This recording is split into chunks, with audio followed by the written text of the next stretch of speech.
everybody. This is a presentation of white paper number 17 on church planting.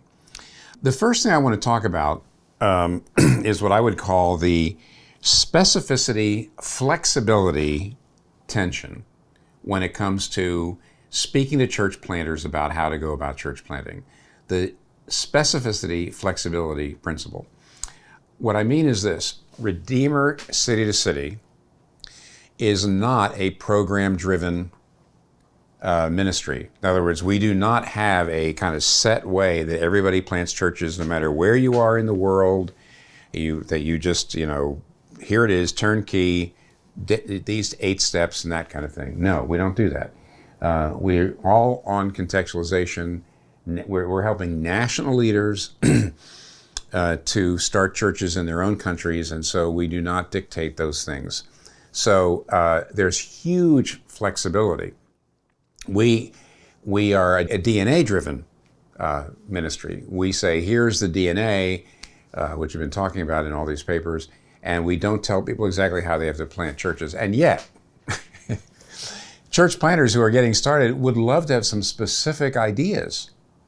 Well, how do you even begin? Or what are the different ways? And so the trouble, of course, in that situation is as soon as we, city to city, start giving people specific examples of how to plant churches, then it can sound like we're saying this is how you must do it in your country or in your context. And so there needs to be a balance in which, and I'm hoping to strike it right here and now, is say, we're going to give you some specific ideas about how to plant churches. We're going to base that on models that we've seen in other parts of the world. And yet, in the end, these are not requirements. There's got to be a great deal of flexibility. The genius, I think, of City to City was a group of people working to come up with innovative new models that really fit the time and the place. And so, specificity, flexibility. I'm going to give you specific ideas, but there's a great deal of flexibility. Okay, number 2. Why do we plant churches? In the paper, I'll just say 2 things that it would be helpful to keep in mind. The 2 things are, first of all, it's biblical. It's a biblical pattern. You see it in the New Testament, that Paul didn't just convert people and then leave, but he organized people into congregations with elders and with officers. And so you might call it the Pauline pattern.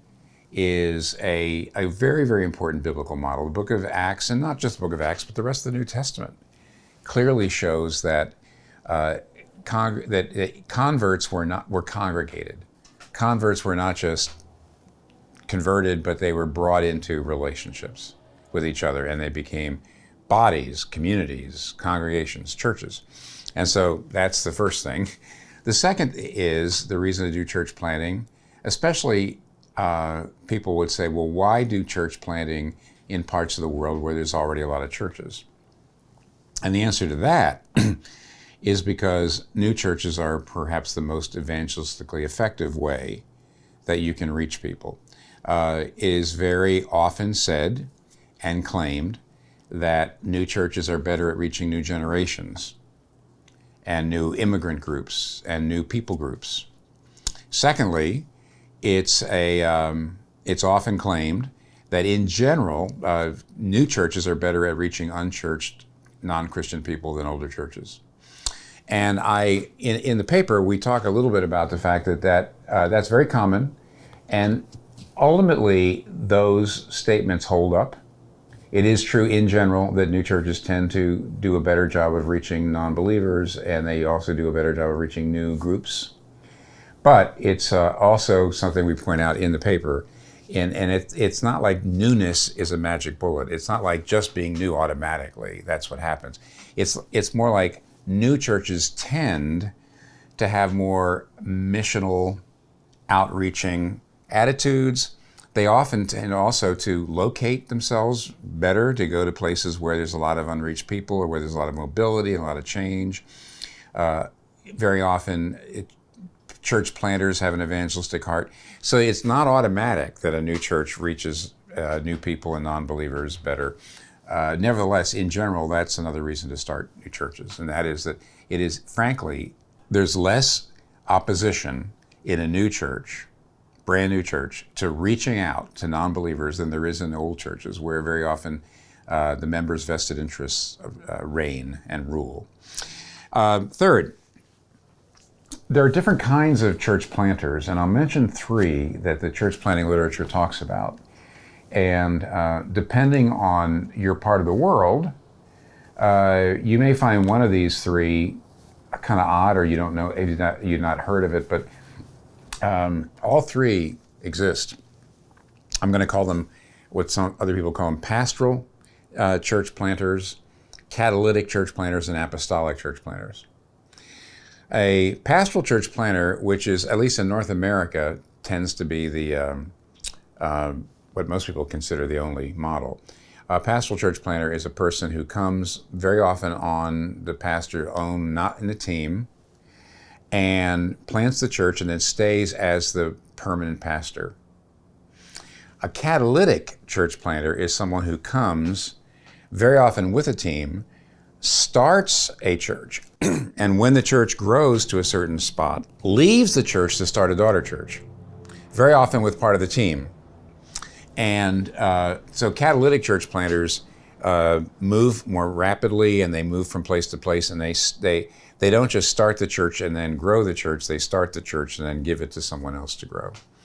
And finally, you have apostolic church planters, and these are people who very often start a church, and as the church grows, they make they stay there, but they make that particular church a major hub for church planting.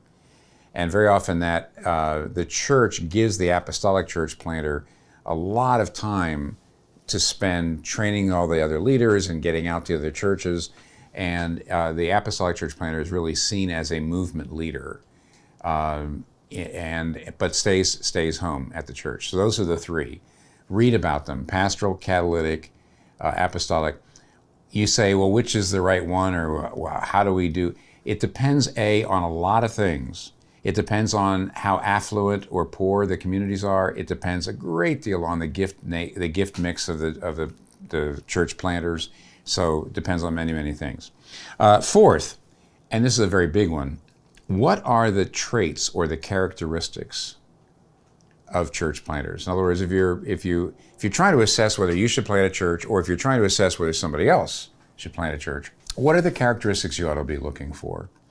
In the paper, I do an awful lot of, a lot of throat clearing, because it's very important that, it's more important for the church planter in some ways to have the gifts that every Christian ought to have, the character. They ought to be extremely spiritually mature. They ought to know the Bible. I mean, to a great degree, it is, well, I shouldn't say to a great degree. It is simply the case that a lot of people forget that what a church planter needs is godliness above all, and spiritual maturity above all. And in a sense, the church planter needs to be great at being a Christian and just great at being a minister. But then, are there some things that are, you might say, specific to church planters that they need if they're going to plant churches? And even though I'm going to give you a caveat, because the last thing I'm going to talk to you about in a minute is two basic models of church planting, and to some degree the gifts depend on which model you're using.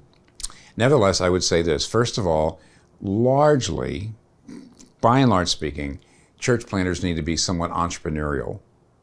There's an awful lot of research that's gone into what makes a person entrepreneurial. They like risk. They like innovation. They're self-starters. They like starting new things. And in that sense, generally speaking, church planters should have some of those entrepreneurial gifts, some of those entrepreneurial traits that other entrepreneurs have. Church planters either ought to have unusually good evangelistic gifts and or unusually good speaking gifts. But we'll talk to you, it depends on the model you're using. But they ought to be really, really good at attracting outsiders, either through their personal evangelism or through their speaking. And then finally, they need to love the people they're going to and fit the people they're going to. That doesn't mean they have to be identical. If they have a real affinity for the people and if they really love them and they just know how to work with the people they're going to, that's crucial. That's kind of cultural adaptivity. So entrepreneurship, cultural adaptivity, the ability to reach new people, either through your speaking gifts or your evangelistic gifts.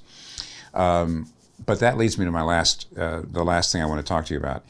There are a lot of models of church planting, and anybody who reads the literature, they're going to give you all kinds of models. But my experience after many, many decades is that there are, roughly speaking, two models. There's models that they start with a very small number of people, and they basically do lots and lots of evangelism, and they gather a core group very slowly, largely by converting people. And then later on, they go to corporate worship, where they start to have worship celebrations. The other approach is to go to the worship celebration quickly. It usually means you start with a core of more people. You seek to go to the worship celebration more quickly. And then after the worship celebration, you start to evangelize. If you're doing what I would call the church, planting a worship site model, a worship launch model, then the minister probably needs to be a pretty good speaker. If you're doing the pioneer evangelist approach, I think the minister doesn't have to be necessarily a good speaker, but needs to have real outgoing gifts. Doesn't necessarily have to be a super extrovert, but just has to be really, really good with new people, disarming them, enabling them to really share, and leading people to Christ. So those two models really will determine a great deal about what the traits ought to be for the church planter, and also whether it's going to be a team or it's not going to be a team, and so forth. But that's it. There's a lot more in the white paper than that, but that kind of gives you an overview of the main points. And ultimately, there's nothing more important to City to City than church planting. And be looking forward to talking to more people about this. Thanks.